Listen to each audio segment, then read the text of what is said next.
मुख्यमंत्री जी तो अचेत अवस्था में है। अब तो बीजेपी उनको मुख्यमंत्री बनाने के लिए कहीं तैयारी नहीं है। कभी एनआरसी, कभी सीए, कभी एनपीआर, कभी लव जिहाद, कभी ट्रिपल तलाक, जो 5 साल में हो सकता है उन्होंने किया। तो आज उनको इतनी क्यों यादें चली आ रही हैं? 20 साल से सरकार में है, भ्रष्टाचार चरम सीमा पर है, महंगाई चरम सीमा पर है, बेरोजगारी चरम सीमा पर है।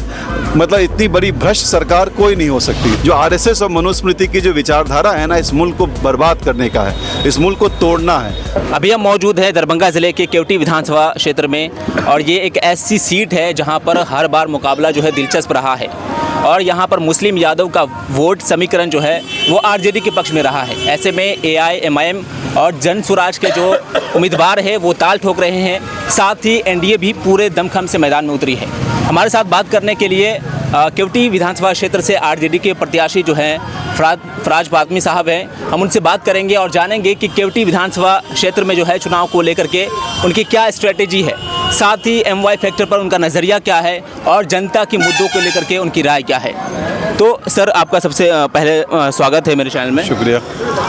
आप सर अलग अलग क्षेत्रों में जा रहे हैं अपने विधानसभा में, तो जनता का जो है रिस्पांस कैसा मिल रहा है आपको? देखिए, आपने अभी इंट्रोडक्शन जो दिया, सबसे पहले तो इंट्रोडक्शन ही गलत है। मेरा मानना है कि हमारी पार्टी A to Z की पार्टी है। मुझे जहाँ जिस इलाके में जा रहा हूँ, मुझे सभी वर्ग, सभी समाज का समर्थन मिल रहा है। ये नहीं मत कहिए, हर कम्युनिटी मेरे साथ आज खड़ी है, तेजस्वी यादव जी और लालू जी के साथ और गठबंधन के साथ खड़ी है। तो ये कहना गलत है कि कोई एक नहीं, यहाँ तो समीकरण ही टूट गया। यहाँ तो सभी वर्ग समाज महागठबंधन के साथ खड़ा हुआ है, और इस बार महागठबंधन बड़ी मजबूती के साथ केवटी में चुनाव जीतेगा, और इस बार बीजेपी बहुत मार्जिन से यहाँ हारने जा रही है। मैं आपको आश्वस्त करना चाहता हूँ। एमवाई फैक्टर का क्या है सर, वो टूट रहा है या आपके साथ है? एकजुटता के साथ, फिर वही आप फैक्टर बता रहे हैं, हम तो कह रहे हैं A to Z है। यहाँ सब वर्ग, सब समाज, अति पिछड़ा, दलित, महादलित, अक़लियत, यादव, सब समाज एक साथ खड़ा है। और क्यों खड़ा है यही बता दूं। 20 साल से सरकार में है, भ्रष्टाचार चरम सीमा पर है, महंगाई चरम सीमा पर है, बेरोजगारी चरम सीमा पर है। मतलब इतनी बड़ी भ्रष्ट सरकार कोई नहीं हो सकती। सीएजी का रिपोर्ट आया, 72,000 करोड़, तो वो तो सीएजी कह रही है, ऐसे तो 80,000 करोड़ तक का लूट हो चुका है। यहाँ इनके मंत्रियों पे भ्रष्टाचार के आरोप है। मुख्यमंत्री तो अचेत अवस्था में है, कहीं कैद हो चुके हैं, तो कोई कार्रवाई नहीं हो रही है। हमने यहाँ इस बार जो चुनाव हो रहा है वो बिहार को बदलने के लिए चुनाव हो रहा है। तो भाजपा भी तो आरोप लगा रही है कि लालू यादव पे भ्रष्टाचार का आरोप है, वो जेल जा चुके हैं। अच्छा, आप किसी पे एक ही बार एक ही चीज़ का आरोप लगाते जा रहे हैं। वो तो सीबीआई ईडी उनके अंडर में है, जो उनके खिलाफ बोलेगा उस पर कार्रवाई करेंगे। उनके तो सारे मुख्यमंत्री हों, कई मुख्यमंत्री पे भ्रष्टाचार के आरोप हैं। तो जैसे ही वो बीजेपी में गए, वॉशिंग मशीन से धुल करके साफ हो गए। तो कब तक एक ही राग गाते रहेंगे? तेजस्वी यादव जी चाहते हैं इस बिहार को बदलना, नौकरी चाहते हैं। यहाँ सबसे ज़्यादा पलायन है। मुद्दे क्या हैं? मुद्दों पे बात कीजिए ना। मुद्दा है पलायन, मुद्दा है नौकरी, बेरोजगारी, भ्रष्टाचार, महंगाई। ये है। 2-2 करोड़ नौकरी का वादा किए थे ना प्रधानमंत्री जी, कहाँ गया? 15-15 लाख रुपए का वादा किए थे। जो भारतीय जुमला पार्टी है वो सिर्फ झूठ बोलना चाहती है। कौन सा विकास का काम हुआ? एक मिल यहाँ नहीं खुला, एक फैक्ट्री नहीं खुली। आप जाके गुजरात में खोलते हैं, तो जय जाके गुजरात में वोट मांगिए। कब तक आप युवाओं को आप झूठ बोलते रहेंगे? यहाँ से बिहार से जाता है युवा दिल्ली, उत्तराखंड, गुजरात, वहाँ उस पर लाठियाँ बरसाई जाती हैं। उसको किस तरीके से उस पर तो आप अत्याचार कर रहे हैं उनके ऊपर, और यहाँ आप वोट मांगते हैं युवाओं से। कब तक चलेगा? तेजस्वी जी आए परसों रैयाम चीनी मिल, उन्होंने कहा, उन्होंने रीगा चीनी मिल शुरू करके दिखाया। 50,000 करोड़ का निवेश जब उनके मंत्री थे तब। सवाल ये भी खड़े होते हैं ना कि वो जो चीनी मिल बंद हुआ था 1994 में बंद हुआ था, और तब जो है लालू जी की सरकार, उस समय में हालात दूसरे थे। आज डिमांड है तो सप्लाई चाहिए। आज प्रधानमंत्री जी तो 2 मरतबा आ गए यहाँ, सीतामढ़ी भी आए कि यहाँ का चीनी मिल हम शुरू कराएंगे, लेकिन कुछ तो हुआ नहीं। संभव है कि 20 महीने में चालू हो जाएगा? निश्चित। जो वादा करते हैं, वादा किया था ना, पहले नौकरी के बारे में कोई चर्चा नहीं होती थी। 5 लाख नौकरी बिहार में किसने शुरुआत की? तेजस्वी जी ने शुरुआत की। इंडस्ट्रियल पॉलिसी कौन लेकर के आए? स्पोर्ट्स पॉलिसी कौन लेकर के आए? सब तो सारी योजनाएं जितनी भी स्टार्टअप है वो तेजस्वी जी ने किया।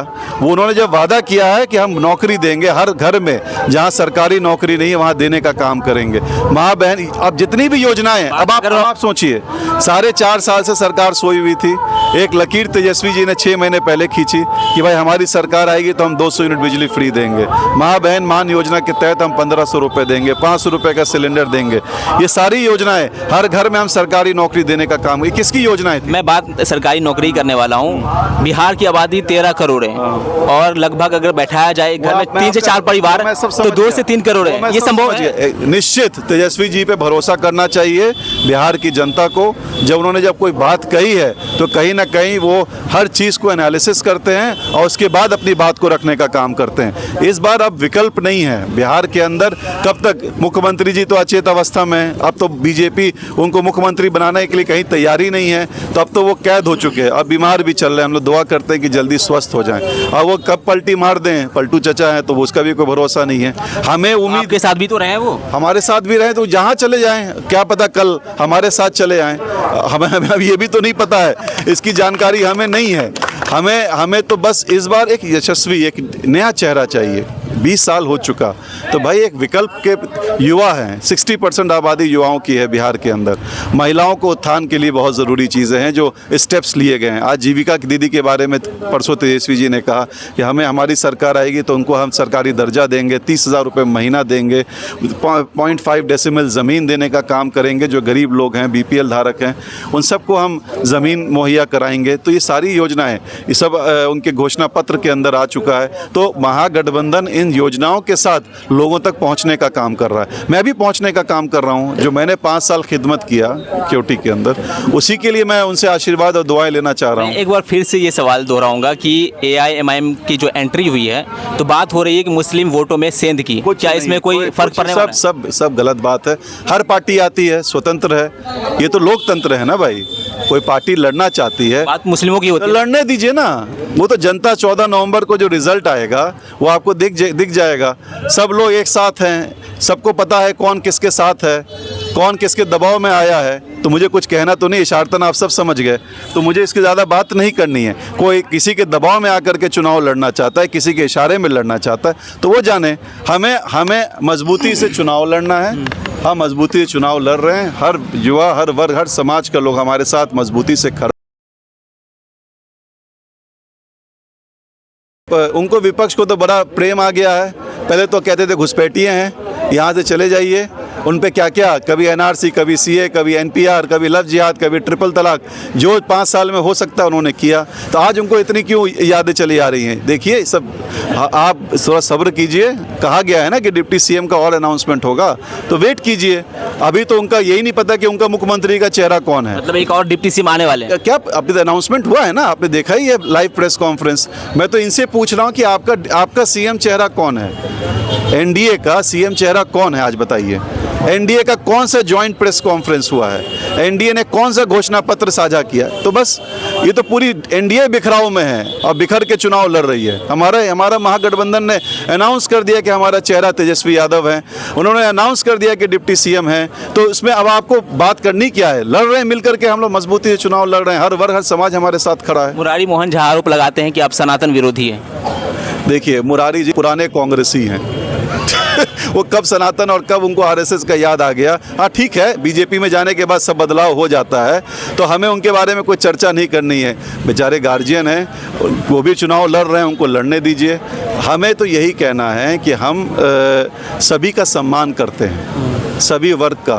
कभी हमको ईद में बुलाया जाता है, बकरीद में बुलाया जाता है, होली में बुलाया जाता है, दशहरा में बुलाया जाता है, दुर्गा पूजा, हम हर जगह जाते हैं। मैं खुद स्वयं जाता हूँ और हर छटनी, मरनी, करनी, शादी जब भी याद किया जाता है, मैं यहाँ रहता हूँ, तो हर वर्ग, हर समाज के बीच में मैं जाने का काम करता हूँ। और कोई बात करे तो भाई उनकी सोच, उनकी समझ, जो RSS और मनुस्मृति की जो विचारधारा है ना, इस मुल्क को बर्बाद करने का है, इस मुल्क को तोड़ना है। RJD और महागठबंधन की विचारधारा क्या है लालू जी की? सामाजिक न्याय और धर्मनिरपेक्षता, सेकुलरिज्म। फेडरल स्ट्रक्चर तो समाप्त हो चुका है इस देश का। अदानी और अंबानी इस देश को चला रहे हैं। उसके पास पैसा है। किसके पास पैसा है? गरीब के पास पैसा है।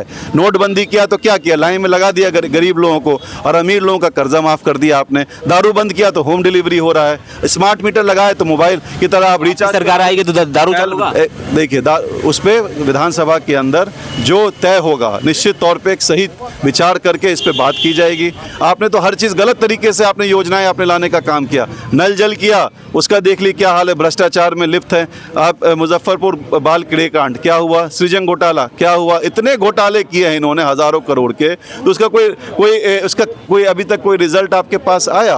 कुछ नहीं आया, क्योंकि वो बीजेपी के साथ जुड़े हुए हैं, वो कहीं ना कहीं वॉशिंग मशीन में धुल करके साफ हो चुके हैं। तो हमारा विजन क्या है? हमारा विजन है सिंचाई, दवाई, कमाई और लिखाई, पढ़ाई, ये सारी चीज़ें हैं कि इनमें कैसे हम बदलाव ला सकें, कैसे इसमें इम्प्रूवमेंट ला सकें। आज इसी दरभंगा केवटी के अंदर आप चले जाइए, बार पोखर पे बालिका आवासीय विद्यालय हमारे वालिद मोहतरमी लेके आए थे, किसी कारणवश वो बंद हुआ। 5 साल मैं रहा विधायक, उसे फंडिंग करा करके स्कूल चालू कराया, आज बच्चियाँ वहाँ पढ़ रही हैं। आप चले जाइए असराहा में अल्पसंख्यक छात्रावास बन करके तैयार है, वहाँ बच्चे पढ़ रहे हैं, 750 बच्चियाँ पढ़ रहे हैं। वहाँ खिरमा चले जाइए, नई बिल्डिंग बना करके मैंने दी। सिमरी चले जाइए हाई स्कूल में, वहाँ नया हॉस्टल बना करके दिया। शिक्षा आज 2 केंद्रीय विद्यालय चल रहा है, कस्तूरबा गांधी बालिका आवासीय विद्यालय यहाँ खुला, नवोदय विद्यालय, जितना भी काम हुआ है शिक्षा के क्षेत्र में। अब ये 0 माइल से दिल्ली मोड़ से जयनगर चले जाइए, पहले सड़क जाते थे दिल्ली मोड़ तक, तो कितने बार आप गिरते होंगे यही नहीं पता चलता था। एक लेटर मैंने बस लिखा, सैंक्शन हुआ, आज आप जयनगर चले जाइए। 2 से 3 छोटे सवाल, बस ज़्यादा वक्त नहीं लूँगा आपका। सर, आपका सफ़र जो है 2015 में आरजेडी से विधायक बने, फिर उसके बाद आप जेडीयू में गए, फिर आप आरजेडी से जो है लड़ रहे हैं, तो आपका सियासी सफ़र ये बीच में बदलाव हुआ, कैसा रहा? नहीं, देखिए हम लोग तो गठबंधन के साथी थे, हम लोग हमेशा रहे कि सेकुलर पार्टी के साथ हमारा जुड़ाव रहे। वो क्या कारण था उसके बारे में मैं आप चर्चा नहीं करूंगा, लेकिन निश्चित तौर पे मैं शुक्रिया अदा करता हूं अपने लीडर तेजस्वी जी का, लालू जी का। उन्होंने मुझ पर भरोसा जताया और ईमानदारी के साथ हम लोग उनके साथ जुड़े हैं, और पार्टी को जितनी सीख सकते हैं आगे ले जाने का हम लोग काम करेंगे, और गठबंधन मजबूती से चुनाव लड़े, वो जीते। इसमें देखिए, चुनाव जीतता है वर्कर, चुनाव हारता है वर्कर। हर वर्कर, हर साथी, हर महागठबंधन का साथी इस बार मजबूती से चुनाव लड़ रहे हैं और जीत हमारी हासिल हो। ऐसे 3 काम बता दीजिए जो आप जीतने के बाद फौरन करेंगे। 3 ऐसे काम। पहला है कि हमारा प्रस्ताव है कि देखिए, हमने जब मैं विधायक रहा तो 4 सोलेस गेट बनवाए, एक फुलकाही में, एक असराहा में, एक जलवारा में, एक डोमे में। उसके बाद स्कूल के अंदर काम करवाए, हेल्थ सेंटर बनवाए। अभी डिग्री कॉलेज का प्रस्ताव हमें यहाँ से देना है, डिग्री कॉलेज का डिमांड है यहाँ पे, डिग्री कॉलेज का हम प्रस्ताव देंगे, वो बने जल्द से जल्द। उसके साथ जो स्वास्थ्य केंद्र है, जहाँ जहाँ APSC सेंटर्स बनने हैं, उसका भी प्रस्ताव अगर होगा तो निश्चित तौर पे उसको देते हैं, क्योंकि यहाँ हेल्थ की सबसे बड़ी समस्या, यहाँ पे स्वास्थ्य की समस्या है, दवाइयों की कमी है, यहाँ पे डॉक्टर की कमी है, उसका इंतज़ाम कैसे हो उसका प्रस्ताव देने का काम करेंगे। और जो रोड कनेक्टिविटी जहाँ जहाँ है, जहाँ PWD सड़क बना सकते हैं, REO सड़क बना सकते हैं, उसको भी हम लोग ले जाने का, गली गली तक पहुँचाने का काम करेंगे। आपको नहीं मालूम है, 5 साल जिस तरीके से मैंने मेहनत करके हर जगह इलेक्ट्रिफिकेशन का काम करवाया है, कहीं ट्रांसफार्मर की 100 के बजाय 200 kV लगवाया, वायरिंग करवाई, केबलिंग करवाया, पोलिंग करवाया हर पंचायत में। तो वो जो दुआ है, वो दुआ जो 5 साल जो मैंने मेहनत किया है, वो आज मुझे कहीं ना कहीं हर जहाँ जहाँ मैं जा रहा हूँ वो दिख रहा है, और आपको वो रिजल्ट दिख रहा है। कितने वोट से आप जीत रहे हैं? ये मैं नहीं कह सकता, मैं उम्मीद यही कर रहा हूँ कि एक बड़ा मैंडेट महागठबंधन को यहाँ मिलेगा, और बड़े मार्जिन से हम लोग यहाँ चुनाव जीतेंगे, मजबूती से चुनाव जीतेंगे। बहुत बहुत शुक्रिया। तो ये थे केवटी विधानसभा क्षेत्र से फराज फातमी जी, जो हमसे बात किए और अपने मुद्दे जो जनता के बीच क्या चल रहा है वो रखी। आगे हम और भी वीडियो में बात करेंगे, फिलहाल के लिए हमें दीजिए इजाज़त।